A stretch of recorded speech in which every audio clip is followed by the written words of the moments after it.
আসসালামু আলাইকুম। স্বাগতম সবাইকে। কুকিং হাউসের আজকের আয়োজনে আপনাদের জন্য নিয়ে এসেছি মুরগির মাংসের ভীষণ মজাদার একটি রেসিপি। আজকে রান্না করব আলু বুটের ডাল দিয়ে মুরগির মাংস। মুরগির মাংসের এই রান্নাটা খুবই টেস্টি এবং মজাদার হয়। সকালে রুটি পরোটার সাথে খেতে ভীষণই ভালো লাগে। তাছাড়া এটা সাদা ভাত দিয়ে খেতেও ভালো লাগবে। আমি খুবই সহজভাবে রান্নাটা আপনাদের সাথে শেয়ার করেছি। আশা করছি আপনাদের ভালো লাগবে। আমি এখানে 1 কেজি মতো মুরগির মাংস নিয়েছি। আর এখানে মাংসের হাড়ের পরিমাণটা আমি একটু বেশি নিয়েছি। মুরগির পা, গিলা, কলিজা, গলার হাড় সবকিছুই নিয়েছি এখানে। খুব ভালোভাবে ধুয়ে পরিষ্কার করে নিয়েছি মাংস। আর একটু ছোট ছোট টুকরো করে কেটে নিয়েছি। এটা যার যার পছন্দ মতো করে কেটে নেওয়া যাবে।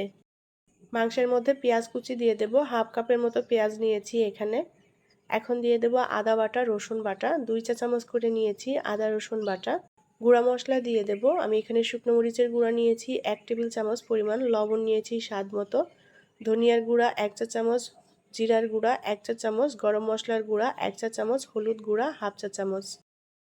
গোটা গরম মশলা দিয়ে দেব। হাফ চা চামচ নিয়েছি আস্ত জিরা, 2 টুকরো দারচিনি, তেজপাতা, এলাচ এবং লবঙ্গ। পরিমাণ মতো করে দিয়ে দিতে হবে মশলাটা।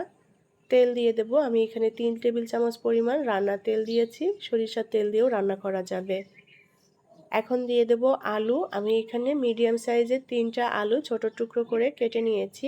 এখন সমস্ত কিছু সুন্দর করে মশলার সাথে মেখে নেব। কেউ আলু না দিতে চাইলে আলু বাদ দিয়েও রান্না করে নেওয়া যাবে শুধু বুটের ডাল দিয়ে। তবে বুটের ডালের সাথে একটু আলু মিক্স করে দিলেও খেতে ভালো লাগে। মাংস এবং আলু মশলার সাথে সুন্দর করে মেখে নিয়েছি। সামান্য একটু পানি দিয়ে দিলাম হাত ধুয়ে। আর এখানে আমি বুটের ডাল নিয়েছি 1.5 কাপ পরিমাণ। বুটের ডাল আমি খুব ভালোভাবে সেদ্ধ করে নিয়েছি। আগে থেকে সেদ্ধ করে নিলে রান্নাটা সহজ হয়ে যাবে। এই সেদ্ধ ডালটা আমি পরে মাংসের মধ্যে অ্যাড করব। প্যানটা ধরে চুলায় বসিয়ে দিয়েছি। এখন মাংসটা সুন্দর করে নেড়ে চেড়ে রান্না করে নেব। মাংসে এখনই পানি দিচ্ছি না। মাংস থেকে যে পানি বের হবে এই পানিতেই মাংসটা সেদ্ধ হয়ে যাবে, কষানো হয়ে যাবে। ঢেকে দিয়ে রান্না করে নেব। 7-8 মিনিট ঢেকে দিয়ে রান্না করে নিয়েছি। এর মাঝে একবার নেড়ে চেড়ে দিয়েছিলাম মাংসটা। মাংস ভালো করে কষিয়ে নিতে হবে। যে পানি আছে পানিটা টানিয়ে মশলা কষিয়ে নেব সুন্দর করে। এতে করে মাংসটা খেতেও অনেক টেস্টি হবে। অল্প আঁচে সুন্দর করে নেড়ে চেড়ে আমি মাংস কষিয়ে নিয়েছি। মশলার তেলটাও ভেসে উঠেছে।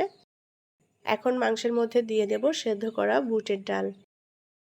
ডালটা দিয়ে সুন্দর করে নেড়েচেড়ে আবারও কষিয়ে নেব। এখানে বুটের ডালের পরিবর্তে ছোলার ডাল দিয়েও রান্না করে নেওয়া যাবে অথবা মুগের ডাল দিয়েও রান্না করে নেওয়া যায় একইভাবে। আর আমি ডালটা আগে থেকে সেদ্ধ করে নিয়েছি, এতে করে রান্নাটা সহজ হয়ে যায়।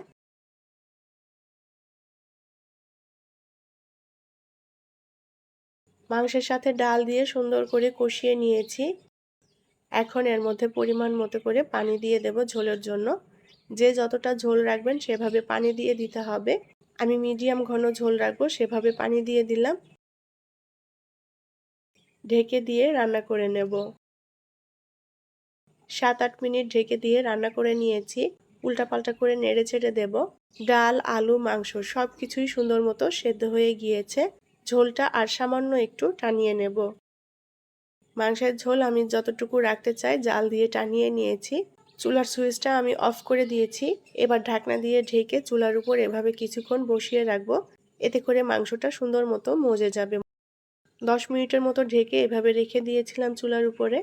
আলু বুটের ডাল দিয়ে মুরগির মাংস রান্না হয়ে গিয়েছে। এখন নামিয়ে নিয়ে পরিবেশন করব।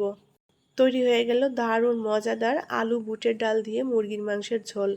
রুটি পরোটার সাথে খেতে ভীষণই ভালো লাগে। তাছাড়া এটা সাদা ভাতের সাথেও ভালো লাগবে খেতে। খুবই সহজভাবে রান্নাটা শেয়ার করেছি আপনাদের সাথে। আশা করছি আপনাদের ভালো লেগেছে। এখনও যারা এভাবে রান্না করেননি একবার রান্না করে দেখবেন। সবাই ভীষণ পছন্দ করবে খেতে। রেসিপিটি যদি ভালো লাগে তাহলে প্লিজ লাইক, কমেন্ট এবং শেয়ার করবেন। পরবর্তী রেসিপি দেখার আমন্ত্রণ জানিয়ে আজকের মতো বিদায় নিচ্ছি। ভালো থাকবেন সবাই। আল্লাহ হাফেজ।